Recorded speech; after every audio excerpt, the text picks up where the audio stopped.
En automne 1997, la Grande-Bretagne s'est figée dans le silence. Devant Kensington Palace, une mer de fleurs blanches s'étendait à perte de vue sur les grilles. Le chagrin d'une nation mise à nu. Le peuple pleurait la femme qu'il appelait la princesse du peuple, une femme qui leur avait donné chaleur, compassion et espoir. Pourtant, derrière les lourdes portes du palais, il n'y avait aucune démonstration publique de tristesse, aucune émotion sincère, seulement le silence. Un silence froid et calculé. Alors que des millions de personnes étaient en deuil, les membres de la monarchie semblaient plus préoccupés par la préservation de la dignité de la couronne que par la confrontation à la vérité sur ce qui s'était réellement passé. Pendant des années, la famille royale a insisté sur le fait que la mort de Diana à Paris n'était rien de plus qu'un tragique accident, un coup du sort cruel. Mais le temps a une façon de découvrir ce que le pouvoir essaie de cacher. Et maintenant, près de 3 décennies plus tard, la princesse Anne, la femme longtemps considérée comme le membre le plus discipliné et le plus discret des Windsor, a brisé ce silence. Ses paroles ont envoyé des ondes de choc à travers la nation, révélant ce que peu osaient imaginer, que la souffrance de Diana a été largement comprise, mais délibérément ignorée. Anne a avoué avoir été témoin de la douleur silencieuse de la princesse, de ses larmes derrière des banquets scintillants, de son sourire fragile cachant une solitude insupportable. Elle a vu comment l'indifférence de Charles à l'ombre de Camilla a transformé un mariage de conte de fées en une cruelle mascarade. Et elle a admis que son propre silence l'a hantée depuis lors. Maintenant, alors que le monde écoute la voix d'Anne, une question résonne plus fort que jamais. La mort de Diana était-elle vraiment un accident, ou la conséquence inévitable de la trahison, de la négligence et de l'ambition froide au sein de la maison de Windsor? Ce soir, nous révélons la confession que le palais n'a jamais voulu que le monde entende, et la vérité que Camilla elle-même ne peut plus nier. Pour le peuple britannique, Anne a toujours été l'incarnation de la discipline, de la froideur et de la volonté de faire. Elle n'aime pas le spectacle, rejette les effets théâtraux et n'a aucune patience pour la prétention. Si Diana symbolisait la tendresse, la chaleur et l'empathie, Anne était son opposé, gardée, inflexible, souvent sévère. Pourtant, c'est précisément ce contraste qui a fait d'Anne le témoin le plus crédible de la douleur de Diana. À l'intérieur des murs du palais où la tromperie était la survie, Anne était l'une des rares à voir la vérité crue. Lors de dîners somptueux, alors que des lustres diffusaient la lumière à travers des verres en cristal remplis de vin rouge, Diana s'asseyait souvent tranquillement au bord de la table. Son visage arborant son sourire doux familier, ses yeux bleus scintillant sous la lumière. Mais en y regardant de près, ce n'était pas de la joie du tout, c'était de la tristesse, à peine voilée. Et Charles, le prince de Galles, l'homme censé lui tenir la main, était assis non loin de là, regardant Camilla avec envie comme si Diana n'avait jamais existé. Quelle amère ironie que la femme que le monde saluait comme la princesse d'Angleterre ait été réduite par son propre mari au rôle d'une étrangère, une intruse dans sa propre famille, entourée de fanfares royales et de faux rires. Anne en a été témoin. Elle se souvient de moments où, au milieu des festivités, les yeux de Diana brillaient de rouge, ses mains tremblant alors qu'elle se forçait à sourire pour les caméras. Ce soir-là, lorsque le banquet a pris fin, Anne est tombée sur Diana, assise seule dans un long couloir, la lumière des bougies projetant son ombre frêle contre le mur. « J'aurais pu marcher vers elle, la réconforter », a avoué Anne. « Mais je suis partie, et maintenant, chaque fois que le souvenir revient, Anne ressent une pointe de douleur, comme un couteau qui se tord dans sa poitrine.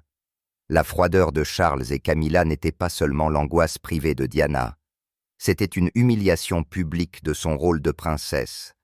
L'amour est peut-être une affaire personnelle, Mais quand cet amour détruit une femme sous les yeux de millions de personnes, il cesse d'être privé. Camilla était assise là, satisfaite et sans vergogne, parlant et riant avec Charles, juste devant Diana. Et Charles, l'homme destiné à être roi, ne voyait rien de mal à cela. Il a laissé sa jeune femme se noyer dans la solitude, alors que sa maîtresse avait de l'espace, de l'influence et une présence dans leur mariage. Si ce n'est pas une trahison à découvert, alors qu'est-ce que c'est? Diana a confié un jour à Anne qu'elle se sentait comme un oiseau piégé dans une cage dorée. Pour le monde extérieur, elle était adorée, célébrée et admirée. Mais derrière les murs du palais, elle était étouffée par la trahison, les murmures et la surveillance incessante. De nombreuses nuits, Diana pleurait et confessait « Je veux juste être aimée, je veux juste une vraie maison ».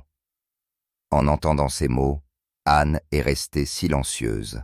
Elle savait qu'avec Charles et Camilla, le véritable amour n'était jamais quelque chose que Diana allait avoir.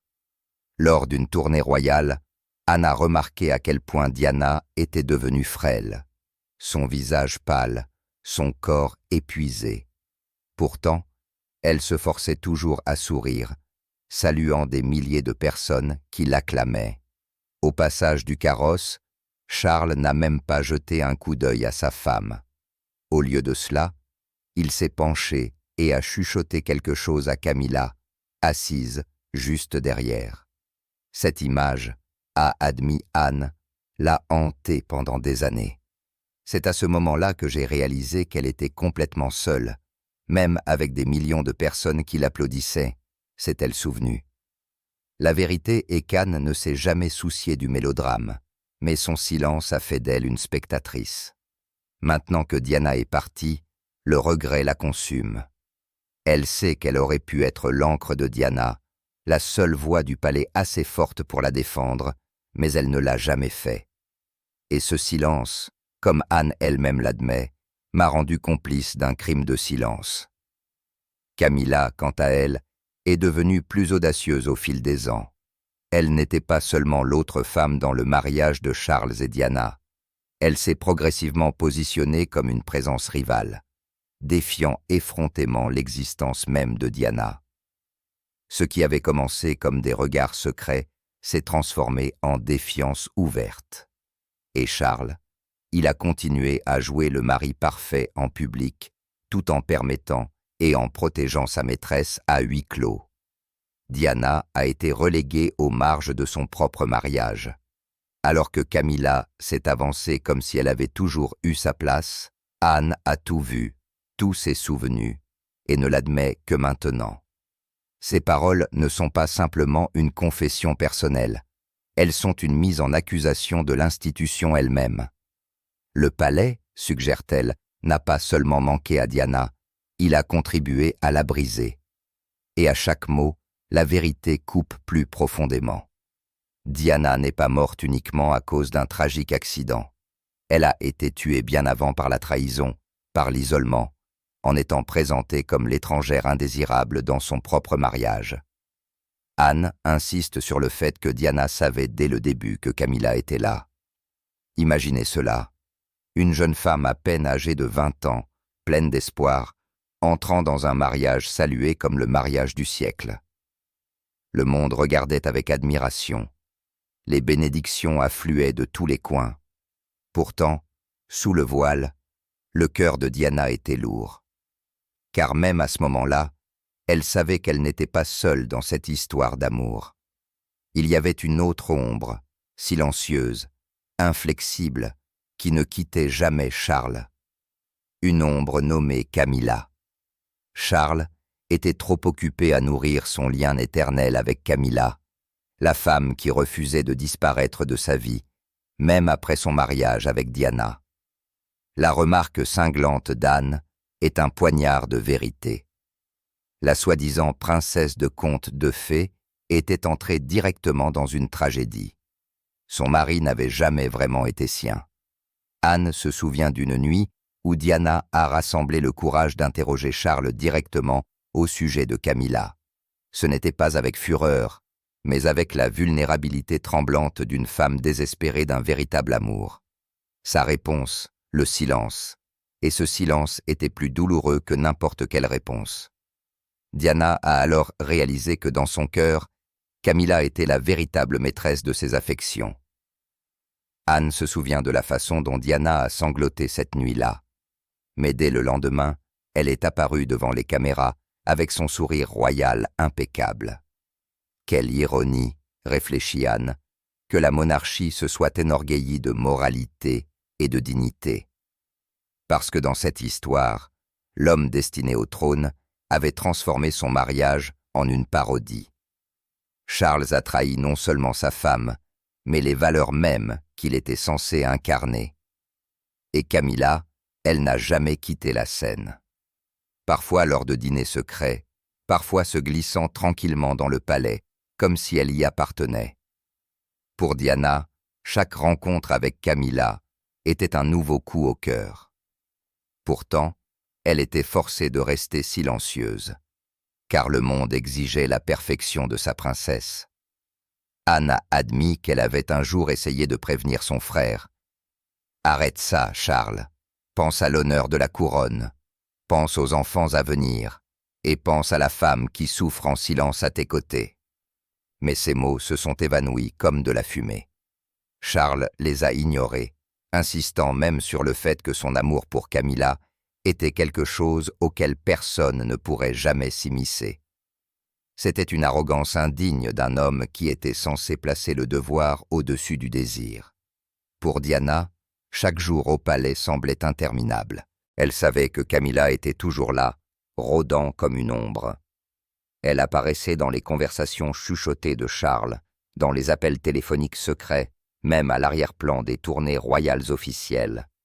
Diana a un jour confié à Anne qu'elle se sentait comme un simple remplaçant, un rôle secondaire dans une pièce où Camilla était la véritable vedette.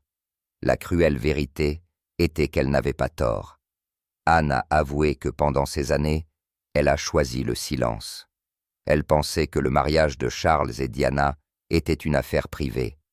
Mais en regardant en arrière maintenant, elle réalise que son silence était de la complicité. Je ne l'ai pas protégé. Je l'ai laissé affronter seule la trahison. Et cela me hantera pour le reste de ma vie, a déclaré Anne. L'amertume du souvenir persiste. Anne se souvient des grandes cérémonies où Diana brillait sous les flashs des caméras, tandis que Charles se tenait à ses côtés avec un visage froid et détaché. La foule rugissait, les louant comme le couple royal parfait. Mais seuls ceux qui étaient à l'intérieur savaient que c'était du théâtre, une façade élaborée, et Anne, le témoin silencieux, a tout vu, mais n'a rien pu changer. Maintenant, alors que ces vérités refont surface, l'indignation du public devient plus féroce. Diana, la rose d'Angleterre, est entrée dans le mariage avec un cœur débordant d'amour pour être broyée par la trahison des personnes les plus proches d'elle, Charles et Camilla. Par leur égoïsme et leurs défis effrontés, ils ont conduit une femme au désespoir. Les confessions tardives d'Anne sont un verdict contre elle-même. Son silence, admet-elle, a contribué au déroulement de la tragédie. Mais il expose également une réalité plus profonde. Diana n'a pas simplement été victime d'un accident mortel, mais la victime d'une longue chaîne de trahison, de cruauté et de négligence. Une chaîne de péchés que l'histoire ne pardonnera jamais. Anne entend encore les mots de Diana résonner comme une blessure qui ne guérit jamais. Diana lui disait souvent qu'elle se sentait piégée à l'intérieur d'un château doré. Cela semblait glorieux de l'extérieur, mais à l'intérieur, ce n'était rien de plus qu'une prison dorée où les murs d'or cachaient à la solitude, la peur et le désespoir. Son téléphone était mis sur écoute. Chaque pas était surveillé, non pas pour la sécurité, mais pour le contrôle. La cruelle ironie était que ce dont Diana avait le plus besoin n'était pas de protection, mais de liberté. Une simple respiration de paix. Anne se souvient être passée devant de vastes pièces du palais où Diana était assise en silence, serrant un oreiller entre ses mains tremblantes, ses yeux assombris par la peur. Dans des chuchotements étouffés, Diana a avoué qu'elle ne faisait plus confiance à personne au palais. Sa voix était si faible qu'elle s'est presque évanouie dans l'air. Pourtant, elle portait le poids d'un désespoir total. « J'ai vu une vraie peur dans les yeux de Diana », a admis Anne. Une peur que le palais a choisi d'ignorer, car dans ses yeux bleus autrefois radieux, il n'y avait aucune trace de la jeune fille pleine d'espoir qu'elle avait été, seulement la fragile silhouette d'une femme brisée par la trahison et l'indifférence. L'ironie est profonde. Le monde l'appelait la princesse du peuple. Pourtant, dans sa propre maison royale, elle était un fantôme, invisible, méconnu. Charles était trop occupé à nourrir sa liaison immortelle avec Camilla, la femme qui n'a jamais quitté son côté, même après son mariage avec Diana, et se souvient avec amertume comment, lors de somptueux banquets au palais, Diana était souvent assise seule, forçant un sourire creux, tandis que Charles et Camilla échangeaient des regards secrets remplis d'intimité. Pour eux, Diana n'était rien de plus qu'un ornement, une statue silencieuse conçue pour maintenir les apparences. A admis qu'il fut un temps où elle ne pouvait tout simplement pas rester silencieuse. Elle a prévenu Charles. « Arrête ça, pense à l'honneur de la couronne. Ne transforme pas un mariage sacré en une farce. » Mais Charles, aveuglé par l'arrogance et la conviction que le trône et l'amour lui appartiennent, l'a rabroué. Il a fait ce demi-sourire, le genre qui donne envie de secouer la tête de désespoir, puis s'est détourné froidement. Et Camilla, se souvient Anne, s'est attardée à l'arrière-plan, ses lèvres se recourbant en un sourire narquois, comme pour dire « Qui pourrait bien me séparer de Charles ?» Et ainsi, l'isolement de Diana s'est accru. Le palais lui a refusé une place, son mari lui a refusé son amour, et ceux qui l'entouraient étaient trop occupés à préserver l'illusion d'une famille royale parfaite.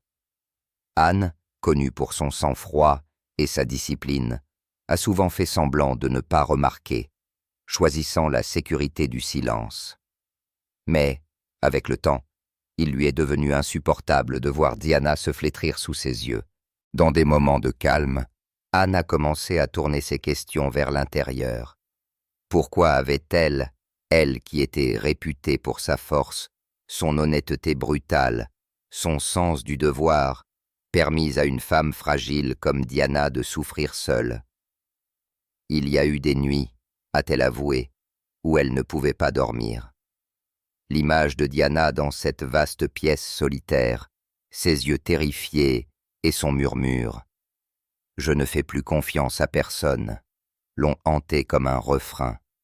Et Anne savait alors que la culpabilité n'était pas seulement celle de Charles ou de Camilla, elle appartenait à tous ceux qui ont choisi le silence. Anne se souvenait vivement des rares soirées où les deux femmes pouvaient parler en privé. C'est alors que Diana a finalement ouvert son cœur. Elle ne voulait plus endurer les chaînes de la famille royale britannique. Sa voix tremblait, mais ses yeux brûlaient de détermination. « Anne, je veux quitter l'Angleterre. Je veux partir avec Dodie. Je veux recommencer. » Ce n'était pas une autre lamentation. C'était un plan d'évasion. Un plan qu'Anne, avec sa propre intuition, savait beaucoup trop dangereux pour jamais réussir. Elle a admis que sa peur en entendant ces mots n'était pas pour le désir de Diana de trouver le bonheur, mais pour ce que Diana savait. Et dans cette famille, a avoué Anne, la voix brisée, ceux qui en savent trop vivent rarement en paix. Ce n'était pas seulement un vague malaise, mais un avertissement gravé profondément dans son esprit. Car Anne avait vu comment la famille royale enterrait la vérité, comment elle traitait ceux qui osaient la défier, et comment elle utilisait le silence pour étouffer toutes les voix gênantes. L'ironie était stupéfiante.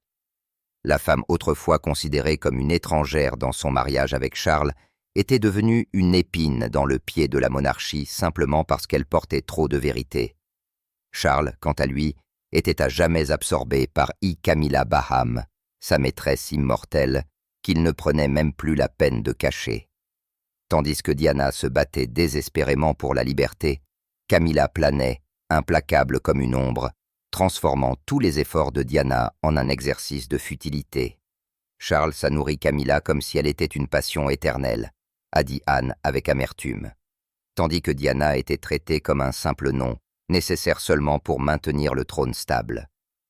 Pourtant, dans son cœur, Anne se souvenait de Diana non pas comme la princesse glamour que le monde adorait, mais comme une femme qui se rétrécissait sous ses yeux, son regard un mélange de peur et de détermination.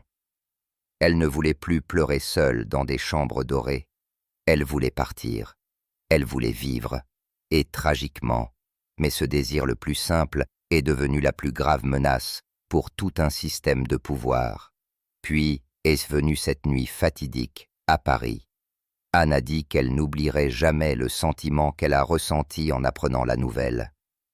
Les lumières de Paris scintillant dans sa mémoire, la voiture roulant à toute vitesse dans des tunnels sombres, le choc écœurant, le métal qui grince, le verre qui se brise, le chaos des derniers instants. Diana, la femme qui avait aspiré à un nouveau départ, a trouvé sa fin dans une nuit de sang et d'acier tordu. Avant que son rêve de liberté ne puisse prendre forme, on a dit au monde que c'était un accident. Un accident? Étrange, n'est-ce pas? Comment cet accident s'est déroulé comme le script parfait pour faire taire la voix la plus gênante de la monarchie? Cette nuit-là, le public a pleuré. Paris a allumé ses bougies. Des millions de cœurs se sont brisés. Mais à l'intérieur du palais, il y avait des visages si froids qu'ils glaçaient le sang. Des visages qui ne trahissaient pas le chagrin, mais le soulagement. Le soulagement qu'un problème dangereux ait enfin été éliminé. Anne a admis qu'elle ne pourrait jamais se pardonner de ne pas avoir fait plus pour sauver sa belle-sœur. Elle avait vu la tragédie venir, elle l'avait prévenue. Et pourtant, à la fin, elle est restée silencieuse comme tout le monde. Je savais que Diana ne pourrait jamais vivre en paix en portant autant de vérité. Et pourtant, j'ai laissé tout cela arriver. C'était une confession qui a glacé le sang à tous ceux qui l'ont entendue. Et Charles, après la mort de Diana, il est rapidement devenu libre. Libre d'être avec Camilla, libre de vivre ce qu'il appelait son véritable amour. L'ironie est amère. Son amour ne pouvait pleinement s'épanouir qu'une fois sa femme légitime enterrée dans le sol. Et Camilla, la femme qui rôdait autrefois dans l'ombre, s'avance maintenant fièrement dans la lumière, pas à pas vers le trône. Mais la vérité n'est jamais si facilement enterrée.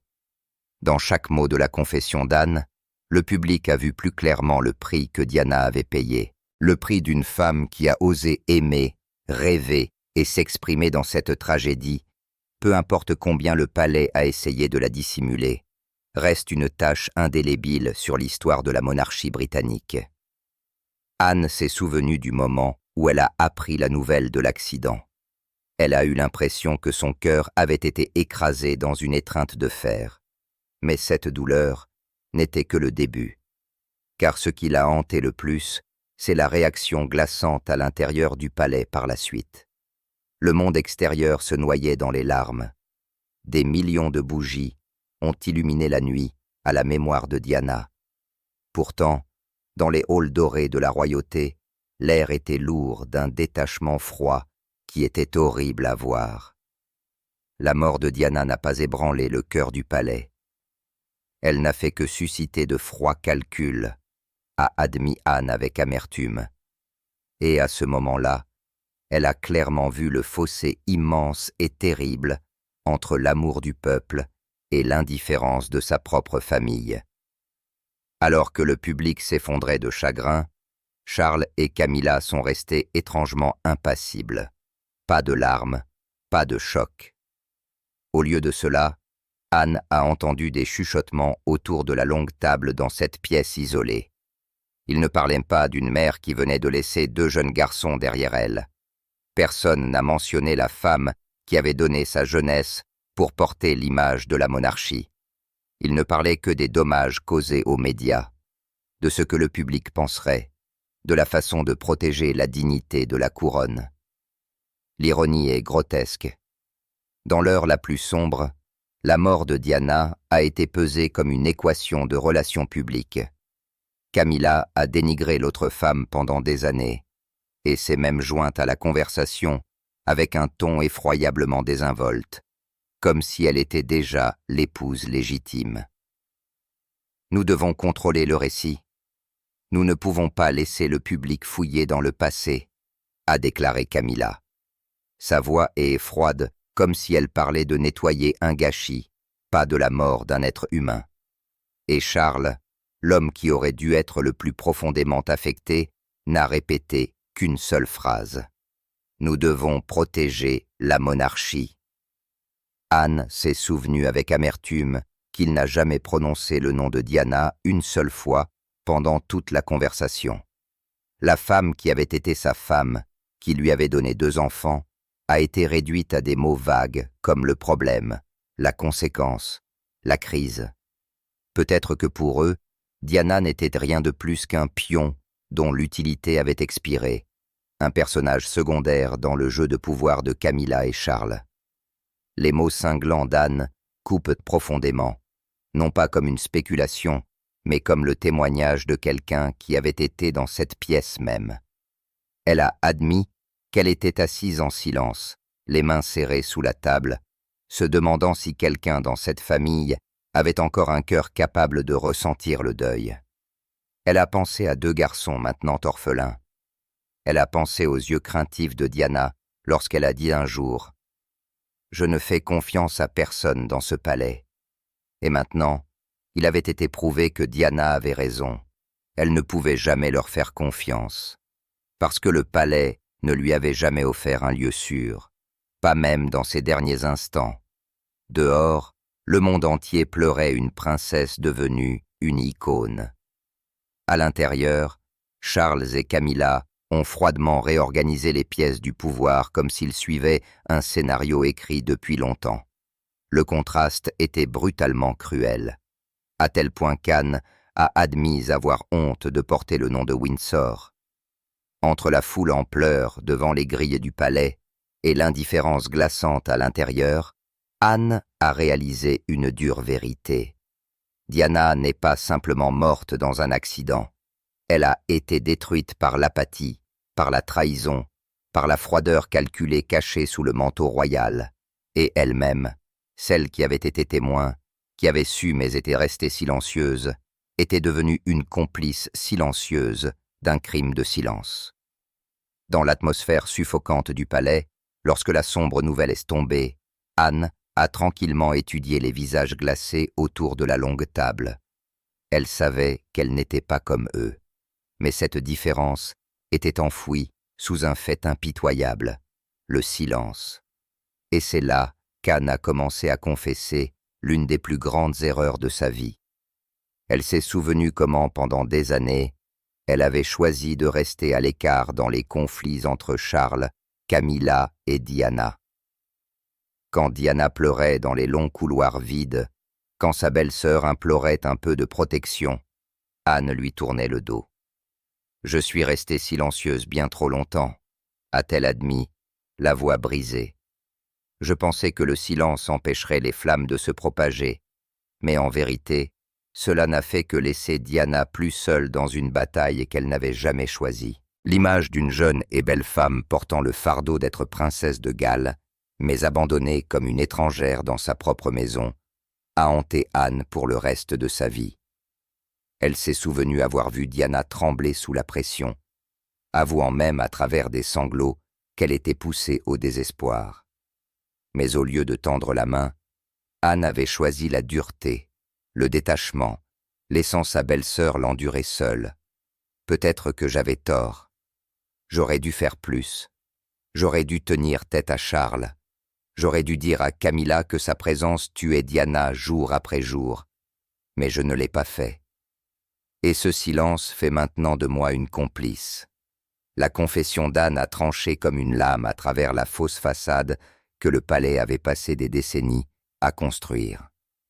Pendant ce temps, Camilla et Charles ont continué avec leur choix égoïste. Charles s'est accroché à son soi-disant amour éternel, un amour qu'il a qualifié de noble, mais qui a été construit sur les larmes et l'humiliation de Diana. Camilla, la maîtresse ambitieuse, n'a jamais montré de remords. Elle est entrée au palais avec aisance, se faisant le centre, tandis que Diana était mise de côté comme si elle n'avait plus d'importance. La cruelle ironie était que ceux qui auraient dû protéger Diana étaient ceux-là même qui l'ont poussée dans l'abîme. Anne a repensé avec amertume à la lueur des grands banquets, avec des lumières scintillantes et de la musique résonnant. Diana portait toujours son léger sourire, mais Anne, avec des yeux qui voyaient en la vérité, pouvait entrevoir la tristesse infinie derrière. Et elle regrettait de ne jamais avoir pris la parole, de n'avoir jamais protégé sa belle-sœur de la prétention impitoyable de la famille. Ce regret tardif est la raison pour laquelle j'ai décidé de dire la vérité et d'admettre même si cela met mal à l'aise beaucoup de gens. Je refuse de rester silencieuse plus longtemps, car le silence lui-même est un crime. Diana mérite justice. Elle mérite d'être commémorée comme une victime de trahison et non d'être considérée comme un simple accident enfoui dans des rapports sans vie. Ces paroles ont frappé comme un marteau contre le mur de fierté que Charles et Camilla avaient construit. Elles ont révélé une vérité crue. Leur soi-disant amour n'était pas une grande romance, mais une trahison impitoyable qui a coûté la vie à une femme. Et avec cette confession tardive, Anne ne se contentait pas de condamner Charles et Camilla, elle s'accusait elle-même. Elle a compris que son silence avait contribué à ouvrir la voie à la tragédie. Et c'est pourquoi, après tout, Anne a choisi de briser son silence. Ainsi, Diana, même dans la mort, ne serait pas oubliée dans la froideur inhumaine du palais. Peut-être qu'à ce moment-là, la voix d'Anne est devenue plus lourde. Elle a admis qu'en regardant en arrière, elle ne pouvait s'empêcher de se moquer de la fausse noblesse dont Charles et Camilla s'étaient autrefois enveloppés. Ils ont affirmé qu'ils étaient fidèles à leur cœur, que leur amour était le destin. Absurde. Quel destin se construit sur la trahison et les larmes d'une autre femme? Diana, sa belle-sœur, avait enduré un mariage qui a épuisé son âme, où son sourire n'était rien de plus qu'un masque cachant les blessures de son cœur, et a amèrement confessé qu'elle n'avait pas réussi à protéger Diana, comme toute famille devrait le faire. C'est la prétention du palais, son obsession froide de maintenir l'image, qui a laissé Diana complètement seule. Et puis est venue la fin brutale, comme une lame tranchante dans l'obscurité. La voix d'Anne s'est brisée lorsqu'elle s'est souvenue des deux petits princes, William et Harry, vêtus de costumes noirs, leurs épaules tremblant dans le vent froid de Londres, marchant silencieusement derrière le cercueil de leur mère, une image qui a marqué le monde à jamais.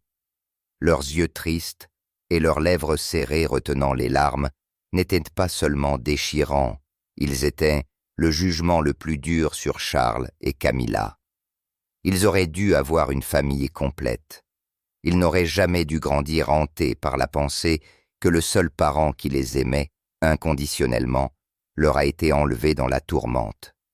Anne a admis, la voix brisée.